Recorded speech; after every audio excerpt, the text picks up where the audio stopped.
नमस्कार विद्यार्थी मित्रांनो, ई झोन मराठी एज्युकेशन चॅनलवर आपलं सर्वांचं स्वागत. चला, 10वी बोर्ड परीक्षा सराव पेपर 2022 मराठी कृतीपत्रिका या अंतर्गत आज आपण उत्तरासह स्पष्टीकरण युक्त हा ऑनलाईन लेक्चर पाहणार आहोत. तर विद्यार्थी मित्रांनो, हा ई झोन मराठी एज्युकेशन या चॅनलवर पाहत आहात. जर आपण या चॅनलला सबस्क्राईब केलं नसेल तर सबस्क्राईब करा, लाईक करा आणि चला पाहूया स्पष्टीकरण युक्त कृतीपत्रिका 2022 साठी म्हणजेच सराव पेपर आपण पाहणार आहोत. एकूण 80 गुणांसाठी ही कृतीपत्रिका असेल. यासाठी वेळ 3 तास आहे. चला, सूचनेनुसार आकलन कृती व व्याकरण यामधील आकृत्या काढाव्यात. आकृत्या पेनानेच काढाव्यात. उपयोजित लेखनासाठी कृतीसाठी आकृतीची आवश्यकता नाही, तसेच या कृती लिहून घेऊ नयेत.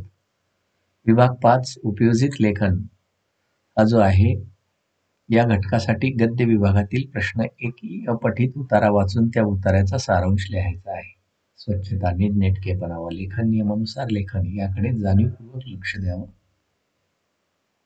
विभाग 1 आहे गद्य. पुढील उतार्याच्या आधारे सूचनेनुसार कृती करायच्या.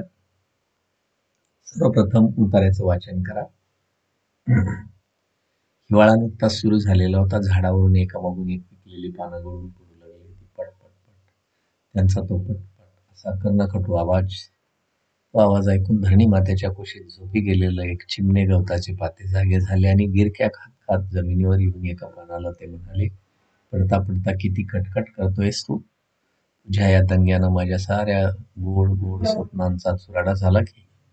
पानाला राग आला. ते चिडून म्हणाले, अरे जा, चिडखोर बिब्बा कुठला. मातीत जन्मून मातीतच लोळणाऱ्या तुझ्यासारख्या शुद्र गवताच्या पात्याला आमच्या या उच्च वातावरणाची कल्पना कशी येणार. हा दंगा नाही बेटा, हे गाणं चाललंय.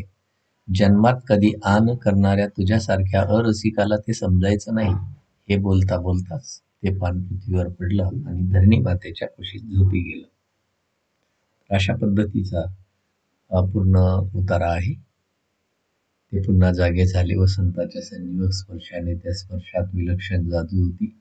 त्या जादूत आता त्या पानांचे रूपांतर गवताच्या चमकल्या पात्यात झाले होते. पुन्हा हिवाळाला थंडीने कुडकुडत गवताचे पाते थंडी मातेच्या कुशीत लपून झोपू लागले. पुन्हा पुन्हा त्याची झोप मोड होऊ लागली. जिकडे तिकडे झाडावर पाने सळसळत होती. पट पट पट असा आवाज करीत पृथ्वीवर पडत होती. ते गवताचे पाते कपाळाला आटी घालून स्वतःशीच पुटपुटले, काय हे हिवाळ्यातला जीव खाऊन टाकला यांनी. अगदी केवढा हा कर्णकटू आवाज. छी, माझ्या साऱ्या साऱ्या गोड स्वप्नांचा चिंतावंदा केलाय. अशा पद्धतीचा हा पूर्ण उतारा वाचल्यानंतर आपल्याला कृती पूर्ण करायची. पहिली कृती दिलेली आहे 1 गुणांसाठी. कृती पूर्ण करा. पानांची स्वभाव वैशिष्ट्ये खाली दिलेली आहेत पहा. पानांची स्वभाव वैशिष्ट्ये. पान उच्च पदाचा खोटा अभिमान बाळगतं आणि गवत पात्याला शूद्र मानतं. ही त्याची 2 स्वभाव वैशिष्ट्ये आहेत. त्यानंतर पुढे आहे नावे लिहा. झाडावरून गळून पडणारी, पानाने गवत पात्याला दिलेली उपमा. अशा 2 कृती 1 गुणांसाठी म्हणजे अर्धे गुणांसाठी विचारली जाते. त्याची उत्तर आहेत पहा. झाडावरून गळून पडणारी पिकलेली पानं आणि पानाने गवत पात्याला दिलेली उपमा चिडखोर बिब्बा. पुढची दिलेली आहे पहा. गवत पात्याची स्वभाव वैशिष्ट्ये. ते स्वप्नाळू आहे. 4 लिहायचे. किरकिरा आहे, अरसिक आहे आणि चिडखोर आहे. अशी 4 स्वभाव वैशिष्ट्ये पूर्ण करायची 1 गुणांसाठी. यानंतर विद्यार्थी मित्रांनो सोमत आहे. माणसातील ठराविक मनोवृत्तीची पुनरावृत्ती वारंवार होत असते. हे विधान प्रस्तुत कथेच्या आधारे स्पष्ट करा. माणसाच्या स्वभावाची एक गंमतच असते. आपल्या मुलाने सकाळी लवकर उठावे, व्यायाम करावा, नियमित अभ्यास करावा, त्याने त्या चांगल्या मुलांचीच संगत धरावी, परीक्षेत जास्तीत जास्त गुण मिळावेत वगैरे वगैरे असे प्रत्येक आई वडिलांना वाटतं. पण या आईबाबांनी त्यांच्या तरुणपणी असे काही केलेले नसते. त्या काळात त्यांच्या आईबाबांनी धरलेले असले आग्रह यांनी उधळून लावले होते. मात्र हे आधुनिक काळातच घडत तसे नाही. जगभर सर्व मानवी समाजात हेच घडत आलेले आहे. जन्म, बालपण, तारुण्य, वार्धक्य आणि नंतर मृत्यू. हे चक्र अव्याहत पृथ्वीच्या निर्मितीपासून चालू आहे. प्रत्येक जण स्वतःच्या जागेवरून जगाकडे बघत असतो. तिथून जग जसे दिसते तसे आणि तेवढेच खरे आहे असे तो मानतो. म्हणून प्रत्येक पिढीत ते आणि तेच तसेच राहत असते. अशा पद्धतीने 3 गुणांची सोमत आहे. यानंतर प्रश्न 1 हा आहे, पुढील उतारा वाचा आणि प्रत्येक दिलेल्या सूचनेनुसार कृती करा. बरेलीच्या हॉस्पिटलात सुरुवातीलाच जाणवलेल्या उणिवा कुठल्या होत्या? म्हणजे उतारा वाचायचा आपल्याला पुढचा. बरेलीच्या त्या हॉस्पिटलमध्ये ना भूलतज्ञ होता, ना मला देण्यासाठी पुरेसे रक्त. संचित झालेल्या डॉक्टर व सहकाऱ्यांना मीच धीर दिला आणि डॉक्टर नाही तरी माझ्या पायाची चाळण झालेलीच आहे. आता भूल न देता तुम्ही तो कापला तरी चालेल. डॉक्टर व त्यांच्या सहकाऱ्यांनी स्वतःचं 1 युनिट रक्त मला दिलं आणि माझ्या देखतच माझा पाय कापला गेला. इकडे मी जीवन मरणाच्या सीमारेषेवर होते, पण हॉस्पिटलच्या बाहेर जगात एक वेगळंच नाट्य घडत होतं. फुटबॉल आणि व्हॉलीबॉल चॅम्पियन युवती 7 तास जखमी अवस्थेत उपचाराविना पडून राहिली. ही बातमी प्रसारमाध्यमांनी उचलून धरली. तत्कालीन क्रीडा मंत्र्यांनी मला दिल्लीच्या एम्समध्ये हलवलं आणि राष्ट्रीय खेळाडू असल्याने अत्युच्च दर्जाच्या सुविधा मला मिळाल्या. पण शल्य एकच होतं की प्रसारमाध्यमामध्ये वाटेल त्या वावड्या उठत होत्या. अरुणिमाकडे प्रवासाचं तिकीट नव्हतं म्हणून तिनं रेल्वेतून उडी मारली. अशा वेगवेगळ्या खाली उडी मारली. इथपासून ते अरुणिमाने आत्महत्येचा प्रयत्न केला इथपर्यंत काही छापून येत होतं. तब्बल 4 महिने एम्समध्ये राहिल्यानंतर शारीरिक जखमावर मलमपट्टी झाली होती, पण या मानसिक ज्या जखमा लोकांनी दिल्या होत्या वेगवेगळ्या वावड्या उठून, त्यांचं मात्र घाव अंगावर घायल करणारे होते. मी माझं ढालीप्रमाणे रक्षण करणारं कुटुंब. आम्ही सत्य परिस्थिती ओरडून सांगत होतो, पण ती ऐकण्यासाठी ना कोणाला वेळ होता ना रस. त्याच दिवशी हॉस्पिटलमध्ये पडल्या पडल्या मी निर्धार केला की जे आज बोलत आहे, माझ्याकडे बोटे दाखवत आहेत, त्यांना बोलू दे, पण एक दिवस नक्की माझं असेल जेव्हा ही अरुणिमा एव्हरेस्ट सर करेल. विश्वास ठेवा, कोणाच्याही प्रभावाखाली व भावनेच्या आहारी जाऊन मी हा निर्णय घेतला नव्हता. एका फटक्यात माझं शरीर अपंग झालं होतं, पण माझं मन थोडंच अपंग होतं. गगन भरारी घ्यायचं वेळ रक्तातच असावं लागतं. जेव्हा आपण आपल्या मनाने एखादी गोष्ट ठरवतो तेव्हा आपलं संपूर्ण शरीर आपल्याला साथ देते. एक सांगू, आपला सर्वात मोठा मोटिवेटर कोणी असेल तर तो दुसरा तिसरा कोणी नसून आपण स्वतःच असतो. आता उठता बसता खाता पिता केवळ आणि केवळ मी एव्हरेस्टचाच विचार करू लागले होते. तर अशी अरुणिमा बद्दलची जी आहे त्यामधून आपल्याला काही कृती सोडवायच्यात. ही 2 गुणांची कृती आहे की बरेलीच्या हॉस्पिटलात सुरुवातीलाच जाणवलेल्या उणिवा 2 कोणत्या? तर तिथे भूलतज्ञ पण नव्हता आणि पुरेसे रक्तही उपलब्ध नव्हते. हे मला लिहायचं आहे. त्यानंतर पुढची कृती दिलेली आहे पहा. अगदी शेवटपर्यंत पहा विद्यार्थी मित्रांनो, म्हणजे तुमच्या लक्षात येईल की अगदी आउट ऑफ मार्क्स आपल्याला कसे घेता येतील, मिळवता येतील, या दृष्टीने शेवटपर्यंत पहा. कोणते लिहा. फुटबॉलची व व्हॉलीबॉलची नॅशनल चॅम्पियन कोण होती? अरुणिमा, बरोबर. सर्वात मोठा मोटिवेटर कोण असतं? तर स्वतःच. अशा 2 कृती 2 गुणांसाठी विचारलेल्या आहेत. त्यानंतर सोमत आहे की प्रत्येकामध्ये एक जिद्दी अरुणिमा असते. याबाबतचे तुमचे विचार स्पष्ट करा. कोणती व्यक्ती दुसऱ्या व्यक्तीसारखी नसते. एखाद्याला नृत्य आवडतं, एखाद्याला गायला आवडतं, एखाद्याला खेळायला आवडतं, एखाद्याला दुसऱ्याला मदत करायला आवडतं. आपल्यातला असा वैशिष्ट्यपूर्ण गुण कोणता आहे हे आपण पहिलं शोधलं पाहिजे. या गुणांची जोपासना केली पाहिजे. मग आपल्या हातून आपोआपच लोकोत्तर कामगिरी पार पडेल.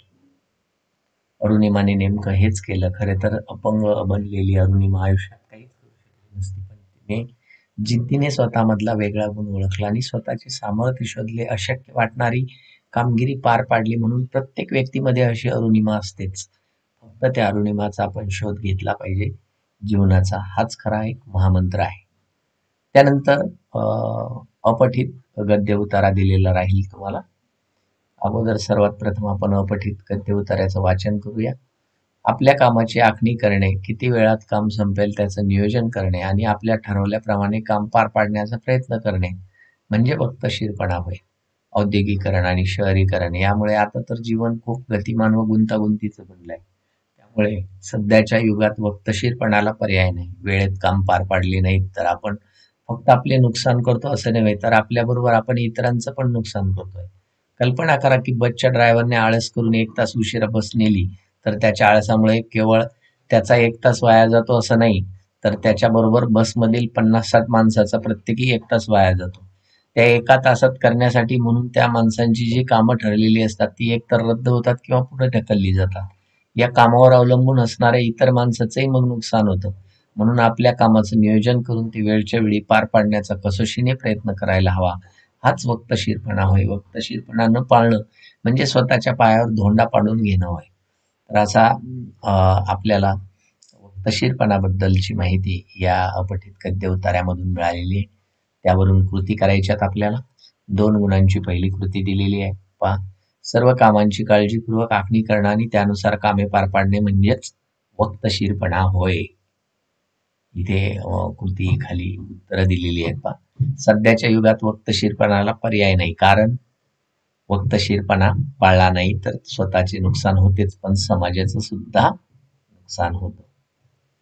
त्यानंतर पुढची कृती आहे पुन्हा 1 गुणांसाठी. मानवी जीवन गतिमान व गुंतागुंतीचे करणारे आहे घटक. तर मानवी जीवन शहरीकरण आणि औद्योगिकरण हे गुंतागुंत करणारे घटक 2 आहेत 1 गुणांसाठी. चुकी बरोबर लिहा. वक्तशीरपणा हा एकट्या व्यक्तीने स्वतःच्या हौशीसाठी पाळायचा गुण आहे. चूक. व्यक्तीने स्वतः वक्तशीरपणा पाळला नाही तर त्या व्यक्तीबरोबर अन्य व्यक्तीचंही नुकसान होतं. अगदी बरोबर. म्हणजे बरोबर लिहा. 1 गुणांसाठी कृती आहे. विभाग 2 पद्यवर आहे. आता आपण गद्य विभाग पाहिला. दुसरा पद्य विभाग आहे. पुढील कवितेच्या आधारित सूचनेनुसार कृती करायची. आकृतीबंध पूर्ण करायचा आहे. पाखराला या गोष्टी ओलांडायच्या. तर कविता अगोदर वाचायची, नंतर ह्या आकाशी झेप घेरे पाखरा, सोडी सोन्याचा पिंजरा, तुझ भोवती वैभव माया, फळ रसाळ मिळते खाया, सुख लोलुप झाली काया, हा कुठवर वेड्या घेसी आसरा, तुझ पंख दिले देवाने, कर विहार सामर्थ्याने, दरी डोंगर हिरवी राने, जा ओलांडून या सारिता सागरा, कष्टाविन फळ ना मिळते, तुझ कळते परिणा वळते, हृदयात व्यथा ही जळते, का जीव बिचारा होई बावरा, घामातून मोती फुलले, श्रमदेव घरी अवतरले, घर प्रसन्नतेने नटले, हा योग जीवनी आला साजिरा, सोडी सोन्याचा पिंजरा, आकाशी झेप घेरे पाखरा. तर या पद्य कवितेमधून आपल्याला काही कृती सोडवायच्या. पहिली कृती आहे पहा, कृतीबंध पूर्ण करा. पाखराला या गोष्टी ओलांडायच्यात. कुठल्या? दरी डोंगर, हिरवी रानं, सरिता, सागर या ओलांडायच्या. त्यानंतर पुढची कृती आहे पहा, योग्य पर्याय ओळखायचा आहे. सुख लोलुप झाली काया म्हणजे काय? सुख उपभोगण्याची सवय लागणं म्हणजे सुख लोलुप झाली काया. पिंजरा सोडून झेप घेतल्याने काय होतं? आपल्याला स्वसामर्थ्याची जाणीव होते. तर अशा पद्धतीने दोन्हींमधले 2 पर्याय. पहिल्याचा जो पर्याय आहे तो आहे 4 नंबरचा, तो लिहायचा. आणि पिंजरा सोडून झेप घेतल्याने आपल्याला स्वसामर्थ्याची जाणीव होते, 3 नंबरचा पर्याय तर आहे. त्यानंतर पुढील काव्यपंक्तीचा सरळ अर्थ लिहायचा आहे. तुझं पंख दिले देवाने, कर विहार सामर्थ्याने. कवी म्हणतात, हे पाखरा, देव कृपेने तुला उडण्यासाठी, आकाशात झेप घेण्यासाठी पंख दिलेत. पंखातील बळाने तू समर्थपणे आकाशात मुक्तपणे संचार कर, असा अर्थ आपण लिहायचा आहे 2 गुणांसाठी. यानंतर काव्य सौंदर्य लिहायचं आहे. आकाशी झेप घेरे पाखरा, सोडी सोन्याचा पिंजरा.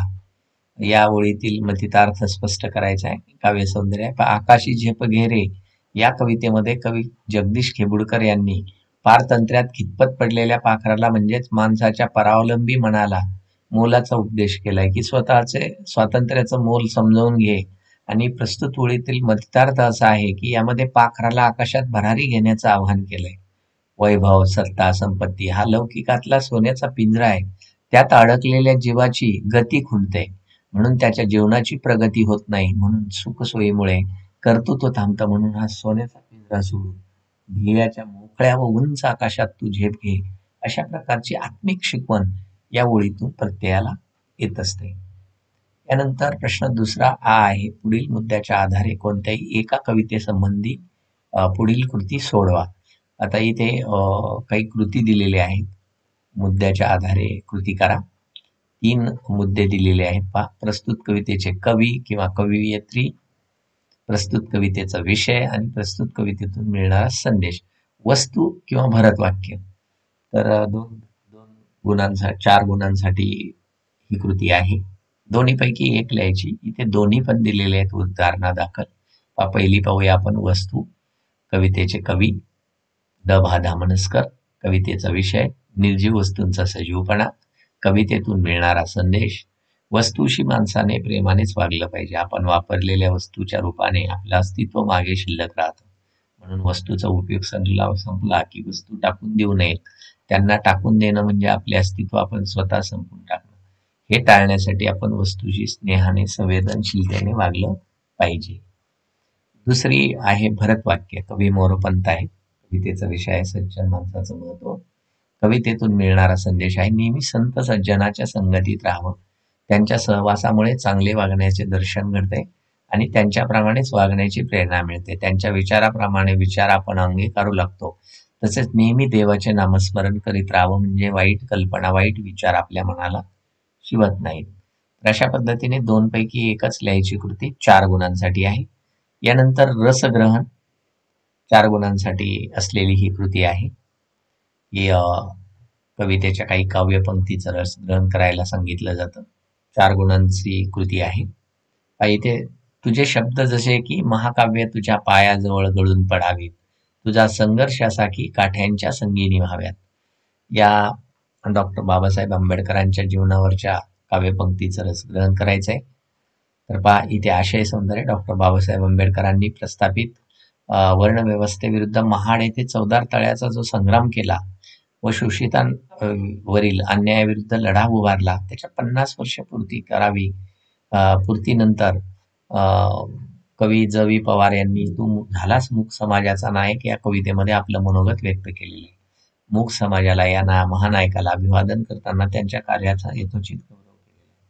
तर 3 मुद्द्यांमध्ये अशा पद्धतीने कृती ही रसग्रहण करायची, लिहायची. आपल्याला पहिला लिहिलं आपण आशय सौंदर्य, दुसरा आहे काव्य सौंदर्य. उपरोक्त ओळींमध्ये डॉक्टर बाबासाहेब आंबेडकर यांच्या शब्दांची किमया आणि संघर्षांचा परिणाम याची महती कथन केलेली आहे. चौदार तळ्यावर सर्वांसाठी पाणी खुले करताना महामानवाने जी घोषणा केली, त्या शब्दापुढे सर्व महाकाव्य नतमस्तक होतील. तसेच जो संघर्ष केला त्याचा प्रभाव असा पडला की शोषितांच्या हातातल्या काठ्या जणू जहाल बंदुका झाल्या, म्हणजे संगीनी व्हाव्या, असं म्हटलंय. डॉक्टर बाबासाहेब आंबेडकरांचा शब्द संघर्षाचं सामर्थ्य यातून व्यक्त होतं. तिसरा मुद्दा जो आहे तो भाषिक वैशिष्ट्य आहे. हे मुक्त छंदात लिहिलेली ही कविता त्यातील ओजस्वी शब्द रचनेमुळे काळजाला भिडते. काव्यात्मक पण थेट विधानांमुळे त्यातील विचार परिणामकारक झाले. महाकाव्याची नम्रता व काठ्यांच्या बंदुका व या प्रत्येकी शांतरस व अद्भुत रस यांची निर्मिती करतात. पुढे तो 4 गुणांचा संपल्यानंतर विभाग 3 स्थूल वाचनावर साधारण 6 गुणांसाठी कृती विचारली जाते. 3 कृती दिल्या जातात, पैकी 2 सोडवायच्या असतात. पहिली दिलेली आहे इथे कृती पहा. पुढील मुद्द्यावर एक परिच्छेद तयार करा. 7 ते 8 वाक्यामध्ये. व्युत्पत्ती कोशावरचा निर्मितीचा ठराव, निर्मितीची जबाबदारी, निर्मितीसाठी अर्थसहाय्य आणि त्याचं प्रकाशन या मुद्द्यांच्या आधारे ही कृती पूर्ण करायची. पहा, व्युत्पत्ती कोश. एखाद्या शब्दाबद्दलचं कुतूहल शमवण्यासाठी आपण व्युत्पत्ती कोशाची मदत घेत असतो. व्युत्पत्ती कोशात आपल्याला मूळ शब्द कसा, कुठून, केव्हा आला ते कळतंच, परंतु अन्य भाषात तो कसा आला, शब्द आला आणि कोणत्या रूपाने आला तेही कळतं. असा हा शब्दांचा किमयागार कसा अस्तित्वात आला हे समजून घेणं महत्वाचं ठरेल. 1938 साली मुंबई येथे अखिल भारतीय मराठी साहित्य संमेलन भरलं होतं. त्यावेळेस स्वातंत्र्यवीर सावरकर हे संमेलनाचे अध्यक्ष होते आणि त्यांच्या अध्यक्षतेखाली शब्दकोश रचनेचं कार्य हाती घ्यावं असा ठराव संमेलनात मंजूर झाला आणि कृपा कुलकर्णी यांच्यावर संपादनाची जबाबदारी दिली. बॅरिस्टर मुकुंदराव जयकार यांनी अर्थसहाय्य केलं आणि दाजीसाहेब तुळजापूरकर यांनी पुरस्कृत केल्यामुळे निर्मितीस भरीव मदत झाली. अखेर 1946 साली मराठी व्युत्पत्ती कोशाचं पहिलं प्रकाशन झालं. त्यानंतर दुसरा मुद्दा आहे पहा, भरकटलेल्या मुलांच्या शिक्षणाच्या प्रवाहात आणण्यासाठी रेखाजींनी केलेले प्रयत्न प्रशंसनीय आहेत, हे विधान स्पष्ट करायचं. रेखाजींचं कार्य हे राष्ट्र घडवण्याचं कार्य आहे. अलीकडे समाज माध्यमांचा प्रभाव खूप वाढलाय, त्यामुळे विपरीत परिणाम दिसून येतात. म्हणून फेसबुकवरील गप्पामधून अनेक समाजकंटक व्यक्ती अजाण मुला-मुलींना फसवतात. अशा प्रकरणामध्ये मुलांना समजावून सांगणं कठीण आहे, कारण या वयात मुलांच्या भावना सैलभैर झालेल्या असतात. अशा वेळी रेखाजी त्यांना प्रेमाने समजावून घेतात, कायद्याची भीती घालतात, पुढील आयुष्यातील भीषण परिस्थितीची जाणीव करून देतात आणि मुलांना चुकीच्या मार्गापासून दूर करण्याचा प्रयत्न करतात. रेखाजींच्या कुशल प्रयत्नामुळे अनेक मुले गैरप्रवृत्तीला बळी न पडता पुन्हा शिक्षणाच्या प्रवाहात सामील व्हायला तयार होतात. हे खरे तर आपल्या समाजाचं, आपल्या राष्ट्राचं फार मोठं भाग्य आहे. हे एक प्रकारे देशाचं भवितव्य घडवण्याचं हे कार्य आहे. आपला समाज रेखाजींच्या या कार्यामुळे नेहमीच त्यांना कृतज्ञ राहील.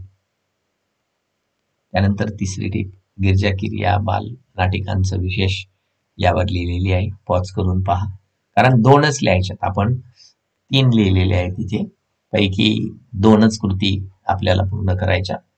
ही तिसरी पण दिलेली आहे की गिरजा कीर यांचं बालनाटिकांचं जे विशेष आहे ते तुम्ही पॉज करून पाहू शकता.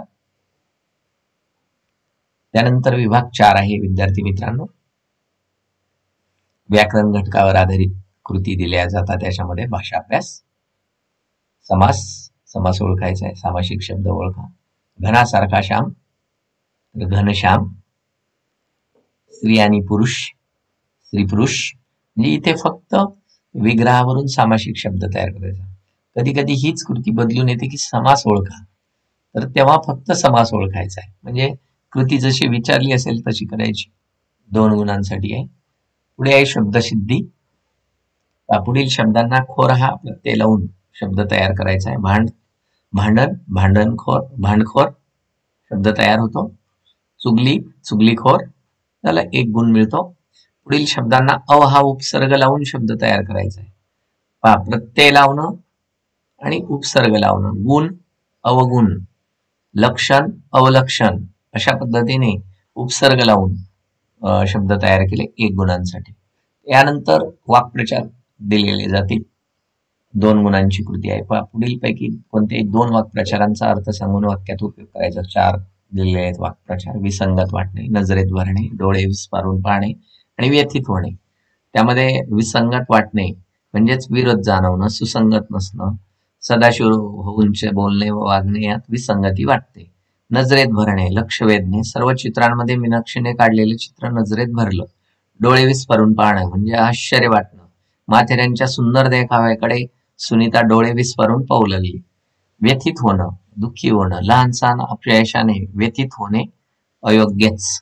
अशा पद्धतीने 4 पैकी फक्त 2 वाक्प्रचार लिहायचे. त्यानंतर भाषा सौंदर्यामध्ये शब्द संपत्ती. पुढील शब्दांना समानार्थी शब्द लिहायचा आहे. पुस्तक, तर त्याला समानार्थी शब्द ग्रंथ, डोळा, नयन, 1 गुण मिळेल. पुढील शब्दांना विरुद्धार्थी शब्द मऊ, टणक, धाकटा, थोरला, अशा पद्धतीने लिहायचं आहे. त्यानंतर वचन बदलून लिहा. चित्र, चित्रे, खिडक्या, खिडकी, अशा पद्धतीने पहा इथे पुढील शब्दांचं वचन बदला. चित्र, चित्रे, खिडक्या, खिडकी. पुढील शब्दांसाठी 1 शब्द लिहायचा आहे. जखमा औषध लावून झाकणारी, तर त्याला आपण मलमपट्टी म्हणतो. नियमबद्ध घेतलेलं शिक्षण, त्याला प्रशिक्षण असं म्हटलं जातं. 1 गुणांसाठी कृती आहे. लेखन नियमानुसार लेखन करा. शिरोधार्य, शिरोधार्य, शिरोधार्य, शिरोधार्य म्हणजे 2 नंबरचा पर्याय बरोबर आहे. त्यामधला 2 नंबर शब्द बरोबर आहे. त्यानंतर उत्स्फूर्त, उत्स्फूर्त, उत्स्फूर्त, उत्स्फूर्त, तर यामधला उत्स्फूर्त हा 2 नंबरची बरोबर आहे.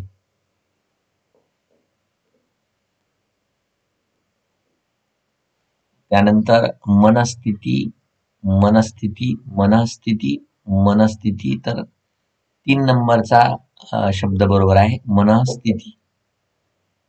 सम्मान, सम्मान, सन्मान, सन्मान, तर त्यामधला 3 नंबरचा सन्मान शब्द बरोबर आहे. अद्भुत, अद्भुत, अद्भुत, अद्भुत यामधला अद्भुत 1 नंबरचा बरोबर आहे. आणि कर्तृत्व, तर कर्तृत्व 2 नंबरचा बरोबर आहे शब्द.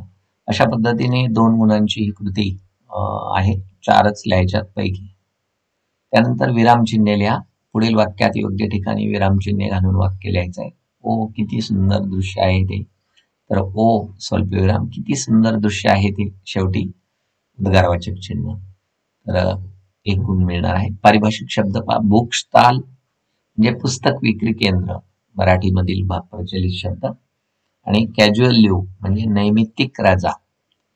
कॅज्युअल लीव्ह म्हणजे नैमित्तिक रजा. तर अशा पद्धतीने प्रश्न 5वा म्हणजेच विभाग 5 उपयोजित लेखन हा विभाग खूप महत्वाचा आहे विद्यार्थी मित्रांनो. त्यामध्ये पत्रलेखन पहिलं आहे 5 गुणांसाठी.